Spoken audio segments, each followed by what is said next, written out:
ઓમ શ્રી ગણેશાય નમઃ. જય શ્રી કૃષ્ણ. આજે આપણે સાંભળીશું રામદેવ પીરની કથા.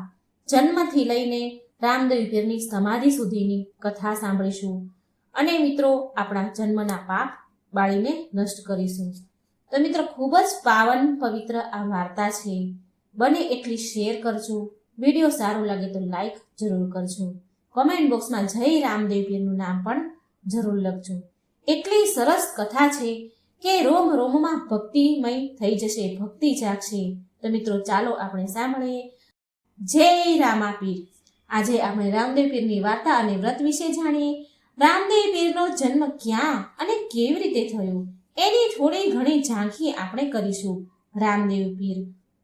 રામદેવ પોખરણના રાજા અજમલરાય અને મીનળદેવના પુત્ર વિરમદેવના વીર અને સગુણાના ભાઈ તેમજ રણુજાના રાજા તરીકે ઓળખાય છે. એક વખત પોખરણ ગઢના રાજા અજમલરાયજી તેમના સૈનિકો અને સેનાપતિ સાથે નગર ચર્ચા કરવા નીકળે છે અને સેનાપતિ પૂછે છે કે મહારાજ, આટલા વેલા નીકળવાનું કારણ શું? મહારાજ અજમલરાયજી કહે છે કે ઘણા સમયથી નગર ચર્ચા કરવા નથી નીકળ્યો, નગર ચર્ચા કરી નથી, લોકોના હાલ ચાલ પૂછ્યા નથી, જાણ્યા નથી. તો આજે હું પોખરણ ગઢની પ્રજાના હાલ ચાલ જાણવા માટે જઈ રહ્યો છું.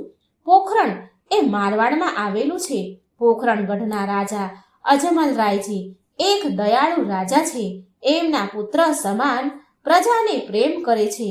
પ્રજા એમના પુત્ર સમાન છે, પણ એમની પ્રજા એમના માટે કંઈક જુદું જ વિચારે છે. જ્યારે નગર ચર્ચા કરવા આવ્યા ત્યારે ખેડૂત ભાઈઓ ખેતરમાં વાવણી કરવા જઈ રહ્યા હતા અને અચાનક જ રાજાને આવતા જોઈ અને ઊંધું ફરીને મોઢું ફેરવીને ઊભા રહી ગયા. રાજાએ અજમલરાયે પૂછ્યું, કેમ ભાઈઓ, તમે મને જોઈને આમ ઊંધા કેમ ફરી ગયા? કેમ ઊંધા ફરીને ઊભા છો? જે હોય તે સાચું કહેજો. એટલે ખેડૂત ભાઈએ કહ્યું, મહારાજ, ભૂલ થાય તો માફ કરજો, પણ આજે અમે વાવણી કરવા જતા હતા અને તમારા દર્શન થયા. પણ તમારા દર્શન તો અમારા માટે અપશુક નિયાળ છે કહેવાય, કારણ કે તમે વાંજ્યા છો. જો તમારા દર્શન કરીને અમે વાવણી કરવા જઈશું તો અમારો પાક સારો નહીં થાય. અને રાજા અજમલરાય બોલ્યા, હું ક્યાં વાંજ્યો છું ભાઈઓ? મારા ઘરે તો ત્રણ દીકરીઓ છે, લાશા, લક્ષ્મી અને સગુણા. ત્યારે ખેડૂત ભાઈ કહે છે, મહારાજ, દીકરી તો પારકી થાપણ કહેવાય, એને તો પરણીને પારકે ઘેર જવું પડશે. તમારો મહેલ સૂનો થઈ જશે. પછી તમારે ત્યાં રાજ ચલાવનાર કોણ? તમારો વંશ સંભાળનાર કોણ? આ સાંભળી અજમલરાય ખેડૂતોની માફી માંગી પાછા વળે છે અને મહેલમાં ચૂપચાપ ફર્યા કરે છે. અને મીનળદેવ આ બધું જ જોઈ રહ્યા હતા. તેમને ચિંતા થાય છે અને પૂછે છે કે હે મહારાજ, એવું તો શું થયું છે કે તમને એવી કઈ ચિંતા પૂરી ખાય છે કે 2 દિવસથી તમે અનાજનો દાણો પણ નથી લીધો કે નથી વાતચીત કરતા? અને રાજા મીનળદેવ આખી જ ઘટના વિશે વાત કરે છે મીનળદેવને અને કહે છે કે મહારાણી, મારા પગલાં મારી પ્રજા માટે અપશુક નિયાળ છે. તો આવા રાજા બનીને રાજ કરવાનો શું ફાયદો? જીવીને શું ફાયદો? મહારાણી, હવે મારાથી વાંજ્યા મેણા નથી જીરવી શકાતા. ત્યારે મીનળદેવ બોલ્યા, મહારાજ, શાંત થઈ જાઓ. શાસ્ત્રમાં દરેક દુઃખના નિવારણ હોય છે. મારી વાત માનો તો તમે દર વખતની જેમ તમે ગંગાજીના દર્શન કરી કાશીના યાત્રાએ જઈ આવો, કેદારનાથના દર્શન કરી આવો. શિવજી જરૂર આપણા ઉપર કૃપા કરશે. રાજા મીનળદેવની આ વાત સાંભળે છે અને સહમત થયા અને દર્શન કરવા માટે પ્રયાણ કરે છે અને પ્રતિજ્ઞા લે છે કે જો મને શિવજીની કૃપા નહીં મળે, ભોળાનાથ પ્રસન્ન નહીં થાય, તો હું ત્યાં જ શિવજીના ધામમાં અન્ન જળનો ત્યાગ કરી મારા જીવનનો અંત લાવી દઈશ. અને અજમલરાય ભોળાનાથના દર્શન કરવા જાય છે.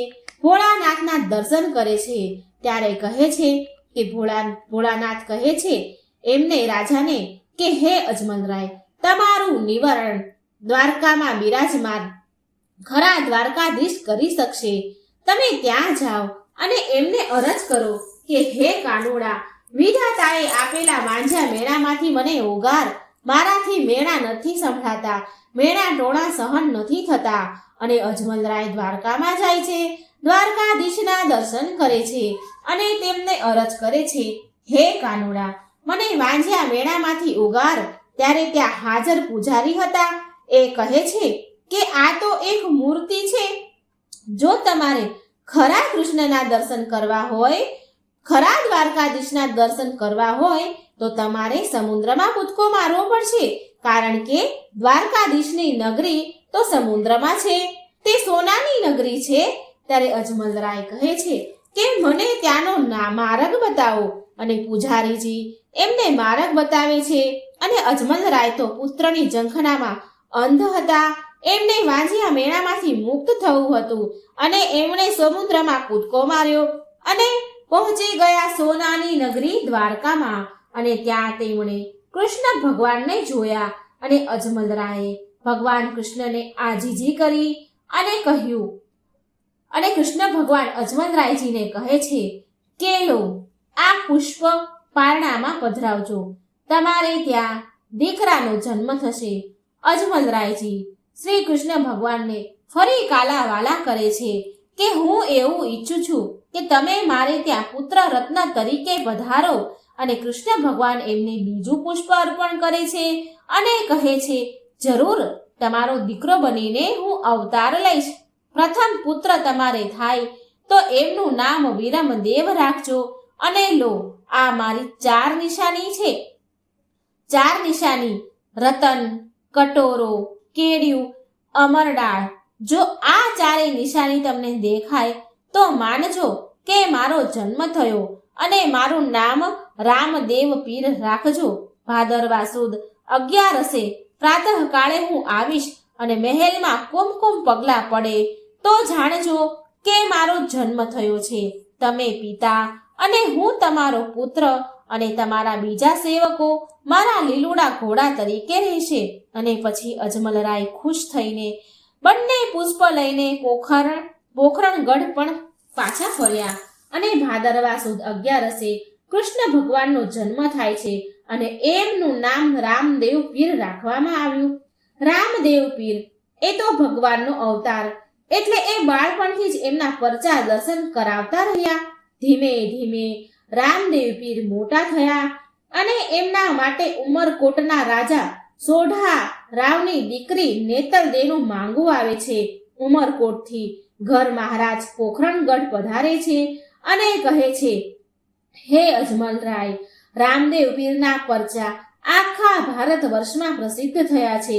એમની પ્રશંસા સાંભળીને નેતલદે તેમને મનોમન વરી ચૂક્યા છે અને જીદ લઈને બેઠા છે કે પરણીશ તો રામદેવજીને, નહીતર આજીવન કુંવારી રહીશ. પણ મહારાજ સોઢા નરેશને એની ચિંતા થાય છે, કારણ કે નેતલદે જન્મથી અષ્ટાંગ, એમનું પૂરું શરીર વક્ર ગતિએ છે અને દેખાવે કદરૂપા છે.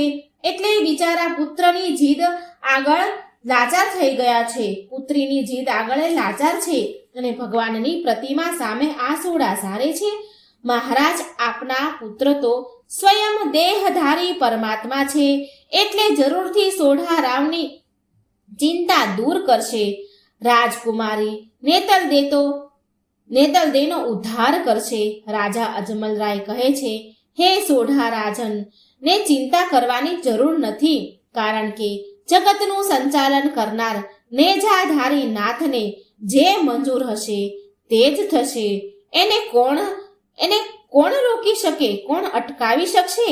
અજમલરાયજી કહે છે કે ગોર મહારાજ, તમે સાથે લાવેલ શ્રીફળ અને સુકનની મીઠાઈ અમને મંજૂર છે.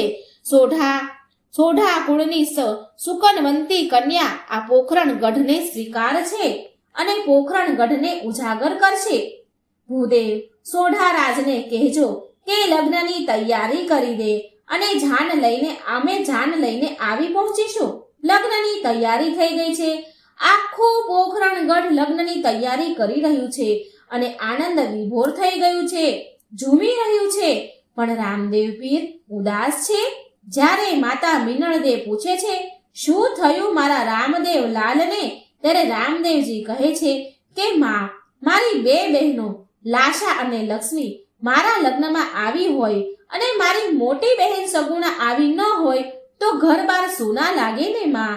માં કહે છે, વર્ષો થયા સગુણાના સાસરિયા પઢિયાર સાથે મતભેદ થયા પછી ત્યારથી પિયર નથી મોકલતા.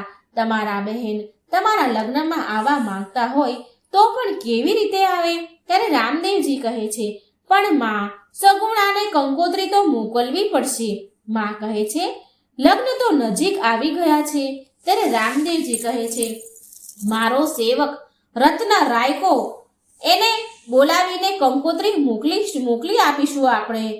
એ પવન વેગે આ કંકોત્રી પિંગળગઢ જઈને પહોંચાડી આવશે અને સગુણાને લઈને પાછો આવશે. રામદેવ કહે છે, રત્ના રાયકા, લો કંકોત્રી અને તમે સગુણાને પહોંચાડી દો. રત્ન રાયકા મૂંઝાય છે. ત્યારે રામદેવ પીર કહે છે, તમે જરા પણ મૂંઝાશો નહીં અને આવતીકાલે સવારે તમે પિંગળગઢ હશો અને બીજા દિવસે રત્ન રાયકો કંકોત્રી લઈને પિંગલગઢ દરબારમાં પહોંચી જાય છે અને ત્યાં તેનો ઉપહાસ કરવામાં આવે છે. તેમને જેલમાં કેદી બનાવવામાં આવે છે, પણ રત્ન રાયકો તો હસતા મોઢે રામદેવ પીરનું નામ રટતો રહે છે અને પિંગળગઢના રાજાને પરચો મળ્યો. તેને સગુણાને રત્ન રાયકા સાથે પોખરણગઢ રામદેવ પીરના લગ્નમાં જવાની મંજૂરી આપી અને પઢિયાર રાજાએ રામદેવ પીરની માફી માંગી. સગુણાનો તો હરખ માતો નથી, વીરના લગ્નમાં જઈ રહી હતી, પણ વિધાતાને તો કંઈક અલગ જ મંજૂર હશે. માર્ગમાં વિઘ્ન આવ્યું. દિલ્હીના બાદશાહને જાણ થઈ કે સગુણા એમના વીર રામદેવ પીરના લગ્નમાં જઈ રહ્યા છે અને એમને રામદેવ પીરના પરચા જોવા હતા. એટલે એમણે પોતે સગુણાનો માર્ગ રોકવા પોતાના પઠાણોને મોકલ્યા અને કહ્યું કે જંગલમાં સુમસામ જગ્યાએ બેન સગુણાનો માર્ગ રોકજો. અને પઠાણોએ એવું જ કર્યું. એ જ પ્રમાણે જંગલમાં સુમસામ જગ્યાએ સગુણાનો માર્ગ રોક્યો અને સગુણાના દાગીના લૂંટી લીધા અને બેન સગુણાએ પોતાની લાજ બચાવવા પોતાના દાગીના આપી પણ દીધા અને પોતાના વીર રામદેવ પીરને રક્ષા માટે અરજ કરી અને રામદેવ પીરનો પરચો થયો. લૂંટારાઓની આંખો અંજાઈ ગઈ. હવે 3 લૂંટારાઓનો વધ થયો અને ચોથા લૂંટારાએ માફી માંગી અને રામદેવ પીરે એને માફ કર્યો અને પૂછ્યું, આવું કરવાનું કારણ શું છે? ત્યારે લૂંટારાઓએ કહ્યું કે દિલ્હીના રાજાએ મને અહીં મોકલ્યો હતો, એમને તમારા પરચાના દર્શન કરવા હતા. અને રામદેવ પીરે એ લૂંટારાને માફ કરી અને રામદેવ પીરે દિલ્હીના રાજાને પરચો આપ્યો. એને ઊંઘમાંથી જગાડ્યો. દિલ્હીનો રાજા ગભરાયો, માફી માંગી અને રામદેવ પીરે એને માફી આપી, દર્શન આપ્યા અને કહ્યું કે હે બાદશાહ, હવે કોઈ દિવસ ન બોલતો કે હિન્દુસ્તાનની પ્રજા કે તારા માટે દીકરો કે દીકરી છે. અને રામદેવ પીર પરચો આપીને પાછા પોખરણગઢ જાય છે.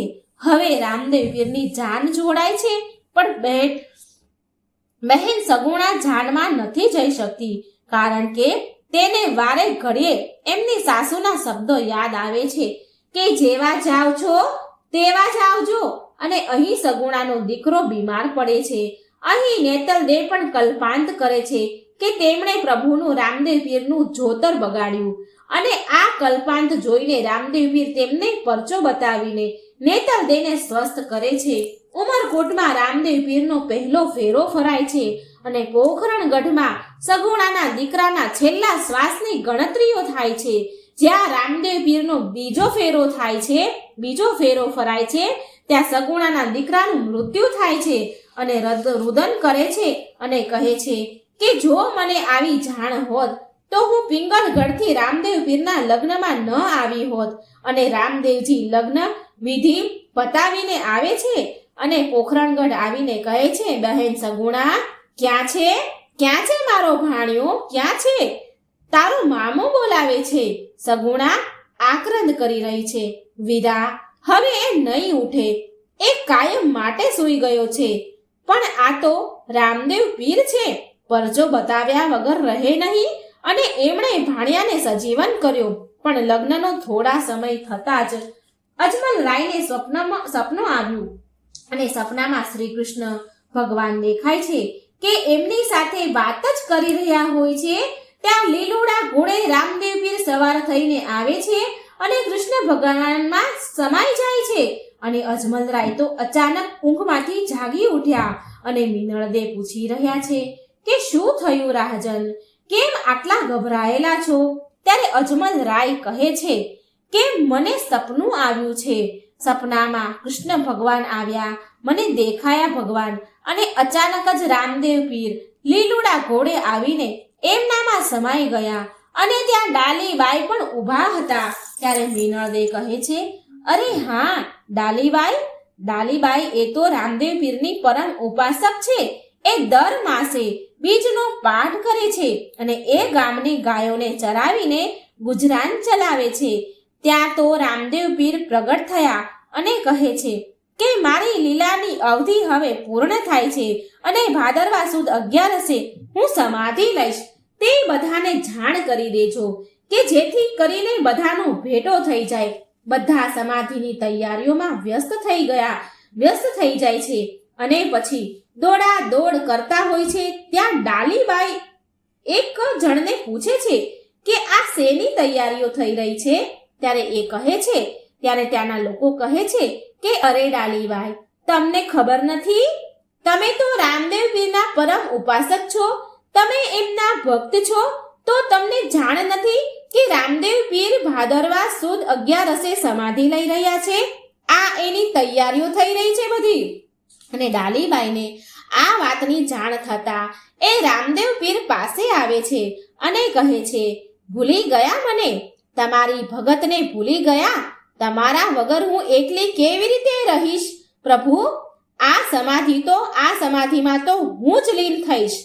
જ્યારે ત્યાં ઉપસ્થિત લોકોએ કહ્યું કે અરે, આ સમાધિ તો રામદેવ પીરની છે, તમે આમાં કેવી રીતે આવો? ત્યારે ડાલીબાઈ બોલ્યા કે મારો ત્રિકમનો ઘા અને એમાંથી કાંગસી, દોરો અને ચૂડી નીકળે તો માનજો કે આ મારી સમાધિ છે, અને જો એમાંથી પીતાંબર નીકળે તો માનજો કે આ રામદેવ પીરની સમાધિ છે. અને ત્યાં ઉપસ્થિત ભક્ત હતા, જેમાંથી એક ભક્તજને ત્રિકમનો ઘા કર્યો જમીન પર, અને અંદરથી કાસકી, દોરો અને ચૂડી નીકળ્યા. અને પછી ડાલીબાઈએ એમાં સમાધિ લીધી અને રામદેવ પીરે તેમને વચન આપ્યું કે હે ડાલીબાઈ, ભાદરવી સુદ 9 તમે સમાધિ લીધી છે અને ભાદર સુદ 11ના દિવસે તમારાથી 10 ફૂટ દૂર મારી સમાધિ હશે. હું સમાધિમાં લીન થઈ જઈશ. આટલું સાંભળીને ડાલીબાઈ સમાધિમાં લીન થઈ ગયા. 11નો દિવસ આવ્યો, રામદેવ પીરની સમાધિ લેવાનો દિવસ, અને રામદેવ પીરજીએ છેલ્લું વચન આપ્યું કે દર વર્ષે મહા અને ભાદરવા સુદ માસમાં 10મ અને 11નો રણુજામાં મેળો ભરજો. ત્યારથી જ રણુજામાં રામદેવ પીરના મેળો ભરાય છે અને ત્યારથી જ રામદેવ પીર રણુજાવાળા પ્રસિદ્ધ થાય છે. મને જ્યાં જ્યાં ગુગળનો ધૂપ અને ધોળી ધજા ફરકતી હશે મારી, ત્યાં ત્યાં હું હાજર રહીશ, ભક્તની ભેળો રહીશ અને તેમના અણધાર્યા બધા જ કામ સફળતાપૂર્વક પૂર્ણ કરીશ. આ તો હતી મિત્રો રામદેવ પીરની કથા, એમના જન્મની, એના સમાધિની કથા, એમના પરચાની વાત. પણ હવે આપણે વાત કરીએ રામદેવ પીરના નેજા, રામદેવ પીરના નોરતાની વાત, અણેજાની વાત. બાબા રામદેવ પીરનું વ્રત ભાદરવા સુદ બીજથી લઈને 11 સુધી લેવાય છે. કહેવાય છે કે કળિયુગમાં રામદેવ પીર એ હાજરા હજુર દેવ છે અને એટલે જ એ હાજરા હજુર દેવ તરીકે પણ પૂંજાય છે. આ વ્રતમાં નકોરડા ઉપવાસ કરવામાં આવે છે અને નકોરડા ઉપવાસ ન થઈ શકે તો એક ટાણું પણ કરી શકાય છે. આ વ્રત કરવા માટે સૌ પ્રથમ આપણે સવારે વહેલા ઉઠીને નાહી ધોઈને એક લાકડાના બાજોટ ઉપર લીલું કપડું પાથરીને એની ઉપર કોઈ પણ એક ધાન લેવાનું અને આ ધાન પર આપણે રામદેવજીના ફોટાને બિરાજમાન કરવાના અને એની બાજુમાં આપણે ભાલાનું પણ સ્થાપન કરવાનું છે. આ દરમિયાન રામદેવ પીરને ધૂપ અગરબત્તી કરવાની છે. અને આ વ્રત દરમિયાન જો રામદેવ પીરના સ્થાન પુણ્યધામ રણુજાના દર્શન કરવા જઈ શકાય તો એ ઘણું શુભ માનવામાં આવે છે. અને જો રણુજા ન જઈ શકાય તો ઘરે બેઠા આપણે આ વ્રત કરી શકાય, તેમના દર્શન કરવા જોઈએ. તો આ હતી રામદેવ પીરની કથા, રામદેવ પીરના નેજાની કથા, રામદેવ પીરના નોરતાની કથા. તો મિત્રો, આ સાંભળી તમને ખૂબ જ આનંદ આવ્યો હશે. તો વિડીયોને લાઈક કરજો, બને એટલો શેર કરજો, જેથી ભગવાનની લીલા બધાને જ સાંભળવાનો અવસર મળે. અને કમેન્ટ બોક્સમાં ભગવાનનું નામ પણ જરૂર કરજો. ચેનલને સબસ્ક્રાઇબ જરૂર કરજો. બોલો રામદેવ પીરની જય. રામદેવ પીરને 12 બીજના ધણી કેમ કહેવાય છે? આની પાછળ શું રહસ્ય છે, શું કથા છે, એ આપણે આ વિડીયોમાં સાંભળીશું. જો મિત્રો વિડીયો પસંદ આવે તો લાઈક કરજો, શેર કરજો અને આ ચેનલને સબસ્ક્રાઇબ કરવાનું મિત્રો બિલકુલ ન ભૂલશો. કોમેન્ટ બોક્સમાં શ્રદ્ધાથી, ભક્તિથી રામદેવ પીરનું નામ એકવાર જરૂર લખજો. રામદેવજીની કૃપા સદા તમારા પર બની રહેશે. તો ચાલો સાંભળીએ આપણે કથા. જય રામાપીર. 12 બીજના ધણી એટલે કે નકળંગ નેજા ધારી રણુજાના રાજા, પીરોના પણ પીર એવા રામદેવ પીર ભગવાન. મિત્રો, રામાપીરને શા માટે 12 બીજના ધણી અને હિંદવા પીર કહેવામાં આવે છે?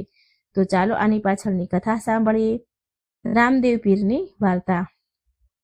રામદેવ પીરના સમયમાં 12 સંપ્રદાય હતા અને 12 સંપ્રદાયની ઉત્પત્તિ બીજમાંથી થઈ હતી. આ 12 સંપ્રદાયના આચાર્ય પોતપોતાના શિષ્યોને બોધ આપતા અને એ જ રીતે આ શિષ્યો અનુસરતા, એ બોધ ઉપર એ ચાલતા. એક દિવસ 12 સંપ્રદાયના આચાર્યને રામદેવજી મહારાજની પીરાઈ જોવાની ઈચ્છા થઈ. કારણ કે કોઈ પણ રજવાડામાં અને તીર્થધામોમાં રામદેવ પીરના પરચાની ચર્ચા તો થતી, સૌ કોઈ તેમની ખૂબ જ પ્રશંસા કરતા. આમ રામાપીરનું નામ ચારેય મલકમાં ગુંજતું હતું. આથી આ સંપ્રદાયના આચાર્યોને આ ગમતું નહીં. માટે 12 સંપ્રદાયના આચાર્યોએ મળીને એક દિવસે અલગ અલગ જગ્યાએ પાઠ પૂજન કરવાનું આયોજન કર્યું. પછી તો એક પછી એક દરેક સંપ્રદાયના આચાર્યએ પાઠમાં આવવાનું આમંત્રણ આપવા માટે રામદેવ પીર પાસે ગયા. 12 સંપ્રદાયના 12 આચાર્ય. પણ મારા રામદેવ પીર, મારા નાથ તો અંતર્યામી છે, એમને આચાર્યના હેતુ સમજતા વાર ન લાગી. તેમને ખબર પડી ગઈ કે આ મારી પરીક્ષા કરવા માંગે છે. માટે રામદેવજીએ હસતા મોઢે એ બધા વાક્યને ઝીલ્યા. આમંત્રણ સ્વીકાર્યું. હવે પાઠ પૂજન કરવા માટે બધાએ બીજનો દિવસ નક્કી કર્યો હતો. કહેવાય છે કે પાઠનું નિમંત્રણ ઝીલ્યા પછી ફરજિયાત હાજરી આપવી જ પડે. આમ બીજનો દિવસ ઉગ્યો. બધા જ આચાર્યના મનમાં જિજ્ઞાસા હતી કે રામદેવ પીર હવે શું કરશે, કઈ જગ્યાએ જશે અને કઈ જગ્યાએ નહીં જાય. કારણ કે 12 જગ્યાએથી વાયક આમંત્રણ મળ્યા હતા અને 12 જગ્યાએ બીજના દિવસે પાઠ હતો. બીજનો દિવસ આવ્યો, પાઠ પૂજનનો સમય થયો અને બધાના આશ્ચર્યની વચ્ચે રામદેવ પીર 12 જગ્યાએ એક સાથે એક દિવસે અને એક જ સમયે હાજર હતા. 12 ઠેકાણાના વાયકને ઝીલ્યા અને 12 ઠેકાણે હાજરી આપી હતી. કોઈ પણ સંપ્રદાયને, કોઈ પણ આચાર્યને એમ ન થયું કે અહીં રામદેવ પીર નથી. આમ પોતે એક જ સમયે હાજર થઈ સર્વને મળ્યા અને ખૂબ જ આનંદ મનાવ્યો. પછી જ્યારે 12 આચાર્ય એકબીજાને મળ્યા ત્યારે બધાને ખબર પડી કે રામદેવ પીર 12 જગ્યાએ એક સમયે એક સાથે હાજરી આપી છે. એ બધાએ રામદેવ પીરની પીરાઈનો પરચો જોયો. એમણે વિચાર્યું કે રામદેવ પીર પાસે ગજબની અલૌકિક શક્તિ અને તાકાત છે. ત્યારબાદ બધા સંત ભક્તોને થયું કે રામાપીર તો પીરોના પણ પીર છે અને તેના તોલે કોઈ આવી શકે એમ નથી. પછી સહુએ રામદેવ પીરને 12 બીજના ધણી એવું નામ આપ્યું અને એમનો જય જયકાર કર્યો. તો મિત્રો, આ હતું બીજનું મહત્વ. 12 બીજના ધણી રામદેવ પીરને કેમ કહેવાય છે. અને હવે આપણે સાંભળીએ રામદેવ પીરના 24 ફરમાન. બીજના દિવસે રામદેવ પીરના 24 ફરમાન સાંભળવાથી રામદેવ પીરની કૃપા આપણા પર જરૂર થાય છે અને સર્વ મનોકામના પૂર્ણ થાય છે. આ 24 ફરમાન એટલે કે રામદેવ પીરે આપણને સહુને આપેલો અંતિમ બોધ. અને ત્યાર પછી તેમણે મહાસમાધિમાં પ્રવેશ કર્યો હતો અને એ દિવસ હતો વિક્રમ સંવત 1515 ભાદરવો સુદ 11નો દિવસ. અને મિત્રો, કહેવાય છે કે આ 24 ફરમાનને આપણા જીવનમાં ઉતારીએ તો આપણું જીવન એકદમ બદલી જાય અને આપણું જીવન એકદમ સરળ થઈ જાય અને કોઈ પણ સમસ્યા આપણા જીવનમાં ક્યારેય આવે નહીં. પરંતુ એ માટે આ 24 ફરમાનને આપણા જીવનમાં ઉતારવા પડે. તો ચાલો સાંભળીએ પવિત્ર રામદેવ પીરના 24 ફરમાન. જય રામાપીર. પહેલું ફરમાન છે, પાપથી કાયમ દૂર રહેવું, ધર્મમાં આપવું નિજ ધ્યાન, જીવ માત્ર પર દયા રાખવી, ભૂખ્યાને દેવું દાન. બીજું ફરમાન, ગુરુ ચરણમાં પાપ પ્રકાશો, પરમાર્થ કાજે રહેવું તૈયાર, જૂજ જીવવું જાણી લેજો, કરવો સાર અસારનો વિચાર. ત્રીજું ફરમાન, વાદ વિવાદ કે નિંદા ચેષ્ટા કરવી, શોભે નહીં ગતના ગોઠીને, આવતા વાચકને હેતે વધાવવું, નીચ અંતર ઢંઢોળીને. ચોથું ફરમાન, ગુરુ પદ સેવા પ્રથમ પદ જાણો, મળે જ્ઞાન સારને ધાર, ધણી ઉપર ધારણા રાખો, તો ઉપજે ભક્તિ તણી લાર. પાંચમું ફરમાન, તનથી ઉજળા મનથી મેલા, ધરે ભગવો વેશ, તે જન તમે જાણો, નુગરા જેને મુખડે નૂર નહીં લવલેશ. છઠ્ઠું ફરમાન, સેવા મહાત્મય છે મોટું, જેમાં તે છે સનાતન ધર્મની ઝાર, જતી સતીનો ધર્મ જાણો, ત્યજી મોહ માયાની જંજાળ. સાતમું ફરમાન, કરણ વિવેકી જે હોય નર નારી, નેકી ટેકીને વળી વૃતધારી, તે સૌ છે સેવક અમારા, જે સૌ છે સેવક અમારા, જે હોય સાચાને સદાચારી. આઠમું ફરમાન, માતા પિતા ગુરુ સેવા કરવી, કરવો અતિથિ સત્કાર, સ્વધર્મનો પહેલો વિચાર કરવો, પછી આદરવો આચાર. નવમું ફરમાન, પ્રથમ પરોઢિયે વહેલા ઉઠવું, પવિત્ર થઈ લેવું ધણીનું નામ, એકમના થઈ અલેખને આરાધવા, પછી કરવા કામ તમામ. 10મું ફરમાન, એક આસ અને અજપા જાપ જપવા, અંતઃકરણ રાખવું નિષ્કામ, 10 ઇન્દ્રિયોનું જ્યારે દમન કરશો, ત્યારે ઓળખશો આત્મારામ.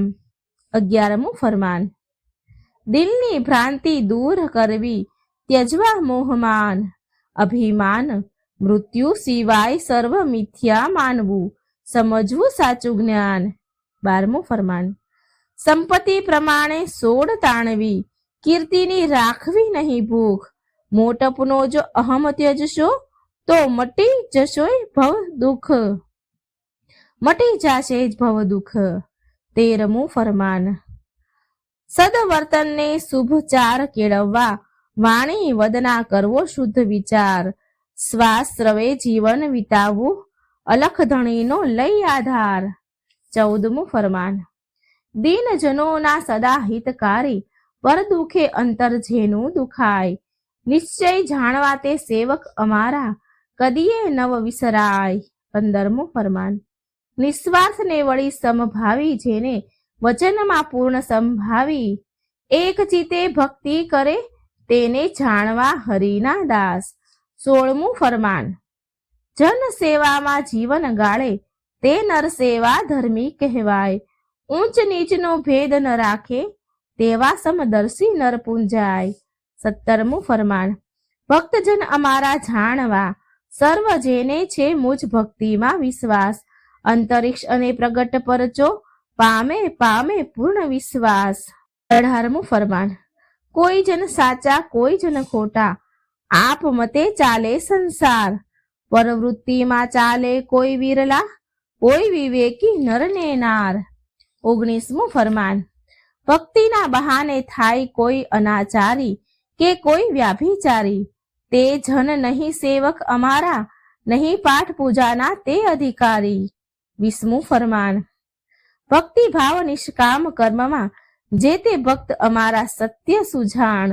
નર નારીને તે પ્રેમ પામે, 24 અવતારની આજ્ઞા પ્રમાણ. 21મું ફરમાન. સભા મહી સાંભળવું સૌનું, રહેવું મુજ આજ્ઞા પ્રમાણ. મુજ પદનો તે છે જીવ અધિકારી, પામી પદ નિર્વાણ. 22મું ફરમાન. નવને વંદન નવને બંધન, વળી જે હોય નવ અંકા. નવધા ભક્તિ તે નરને વરે, વરે મુક્તિને કોઈ નર બંકા. 23મું ફરમાન. દાન દિયે છતાં રહી અજાચી, વળી પારકી કરે નહીં આસ. આઠેય પહોર આનંદમાં રહે, તેને જાણવો મુજ અંતર પાસ. 24મું ફરમાન. હું છું સહુનો અંતર્યામી, નિજ ભક્તનો રક્ષણહાર. ધર્મ કરણ ધરતો હું વિવિધ, વિવિધ રૂપે અવતાર. રામદાસ કહે સુનો સંત જન, લીલુડો ઘોડો ભમર ભાલો પીરે. દીધા પરમ પદની, દીધી પરમ પદની ઓળખાણ. સમાધિ ટાણે બોધ રૂપે, આપી આજ્ઞા 24 ફરમાન. બોલો રામદેવ પીરની જય. મિત્રો, મને આશા છે કે આ 12 બીજના ધણી કેમ કહેવાયા રામદેવ પીર અને રામદેવ પીરના 24 ફરમાન તમે સાંભળ્યા હશે તો તમને ગમ્યા હશે. તો મિત્રો, કોમેન્ટ બોક્સમાં જરૂર જણાવજો. વિડીયોને લાઈક શેર કરી ચેનલને સબસ્ક્રાઈબ જરૂર કરી દેજો. જય શ્રી કૃષ્ણ. રાધે રાધે. Thank you.